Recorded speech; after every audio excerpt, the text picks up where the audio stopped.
This is Scott Becker with the Becker Private Equity and Business Podcast. We try each day to teach and entertain some, to come to you with business and private equity episodes, generally really short episodes that you can get your hands on in a hurry, check off your list, learn a little something, and hopefully be entertained a little bit, and so forth.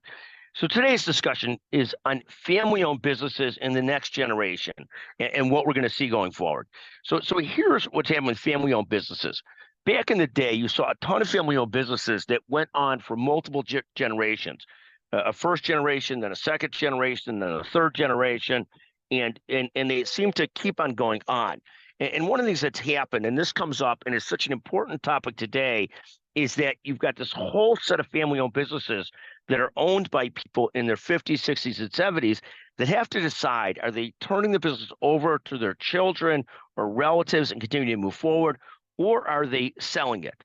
And I think what's happened is, over the last couple of decades, there's been so much opportunity to sell these things for crazy money to private equity-driven companies and private equity funds, financial sponsors, that the sort of the longevity of family-owned businesses, my guess, is shortening by a significant degree. And it's not so much that the parents don't trust their kids to run the business, but it's more that it's a de-risking type of thing. There's so much money being shown to some of these family-owned businesses that it's very hard to choose just to stay the course and turn it to the second, third, or fourth generation. It's almost like this old concept of one in the hands or two in the bush. And when private equity, and sometimes strategics, but really private equity, shows so much money, it's almost like that, the old movie, Show Me the Money. There's so much money shown to these family-owned businesses that's very hard to continue on. Whether you look at companies like Medline, that's been a family-owned business for, I think, 4 or 5 generations, maybe 3 or 4, but then sold to Blackstone for $30+ billion. Very hard to not make the choice to take some of that money off the table and move on. Those are real dollars. And having this discussion with a couple of colleagues the other day, one a private equity leader, about the avalanche of transactions they're expecting over the next 10 years from family-owned businesses that don't see themselves having better options, keeping the business versus selling it, to a discussion with really close colleagues talking about should they bring their kids into their business or not.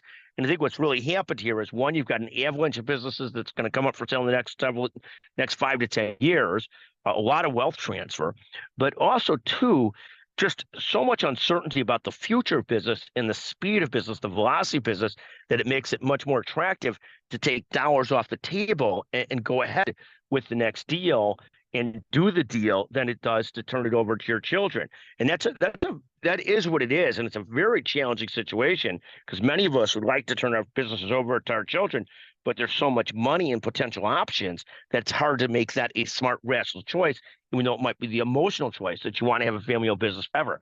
I think this whole discussion of family-owned businesses and what's going to happen over the next decade is a fascinating discussion. Would love to have more perspectives on this. Always feel free to reach Scott Becker at 773-766-5322, and love to have your perspectives on what's going to happen with family-owned businesses going forward. We'll hear your thoughts. Thank you so much for listening to the Becker Private Equity and Business Podcast. Thank you very, very much.